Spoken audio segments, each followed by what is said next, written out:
মালয়েশিয়ার প্রধানমন্ত্রীর কার্যালয়ে ডক্টর ইউনূসকে গার্ড অব অনার প্রদান। যুক্তরাষ্ট্র ও চীনের শুল্ক বিরতি বাড়ল আরও 90 দিন। নিজের প্রয়োজনে বাঁচতে শিখেছি বলেছেন রীতা ভরি। আসসালামু আলাইকুম, ডিবিসি টেলিভিশনে আপনাদেরকে স্বাগতম। আপনাদের সাথে আছি আমি সামিয়া সুলতানা। এতক্ষণ শুনছিলেন সংবাদ শিরোনাম, এবারে বিস্তারিত। মালয়েশিয়ার প্রধানমন্ত্রী আনোয়ার ইব্রাহিম তার কার্যালয়ে প্রধান উপদেষ্টা ডক্টর মোহাম্মদ ইউনূসকে অভ্যর্থনা জানিয়েছেন।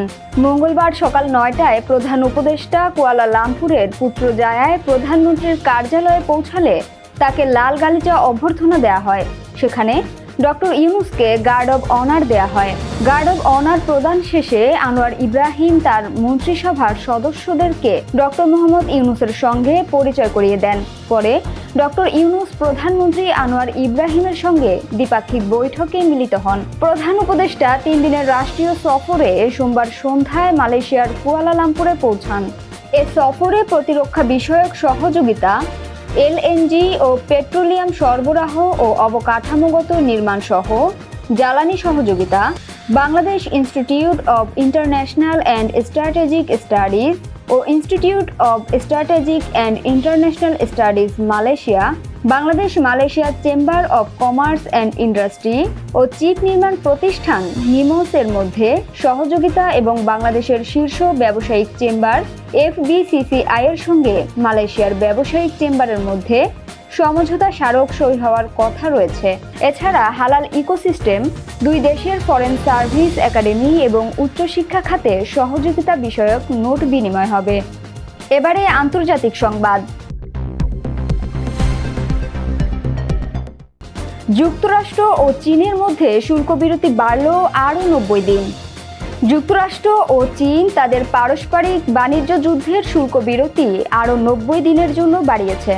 এর ফলে আগামী 10 নভেম্বর পর্যন্ত এই শুল্ক বিরতি বহাল থাকবে।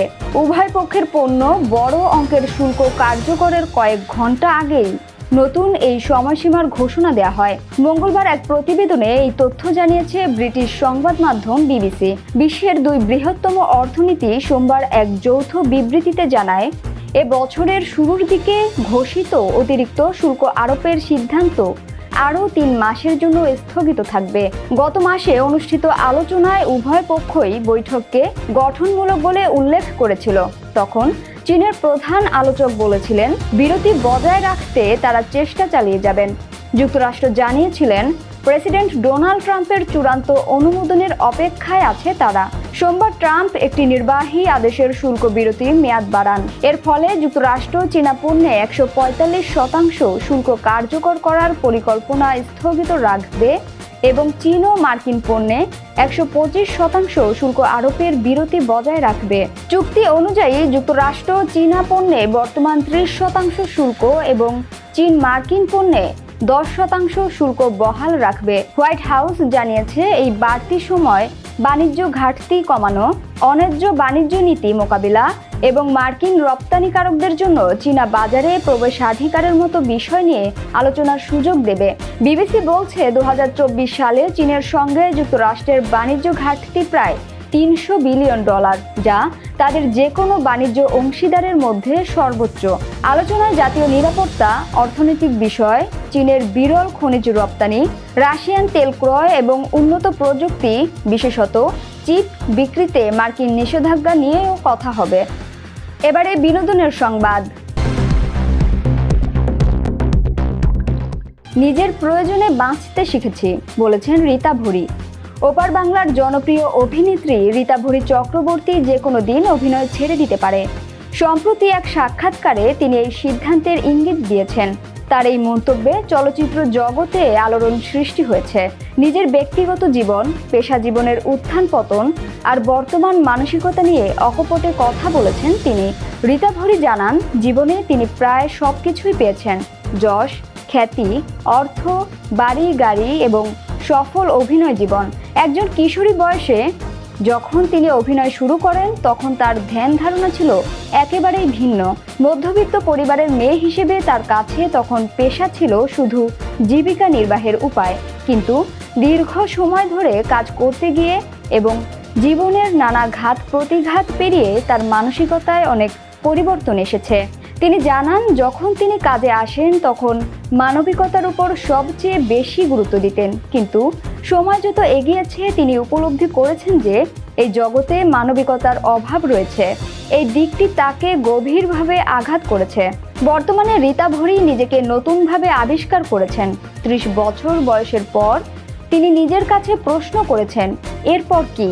এই প্রশ্নের উত্তর খুঁজতে গিয়েই তিনি বুঝতে পারেন যে তার আর কোনো কিছুর প্রতি লিপ্সা নেই। এখন তিনি পরিবারকে ভালোবাসার পাশাপাশি নিজেকে ভালোবাসতে শিখেছেন। তার কথায়, কাজের জন্য আমি আর বাঁচি না, নিজের জন্য নিজে বাঁচতে শিখেছি। রীতা ভরির মতে তার সব স্বপ্ন পূরণ হয়েছে, তাই এখন তার প্রয়োজন সম্পূর্ণ হয়ে গেলে যে কোনো দিন তিনি অভিনয় ছেড়ে দিতে পারেন। তবে এখনই যে তিনি অভিনয় ছাড়ছেন এমন কোনো নিশ্চিত খবর জানাননি।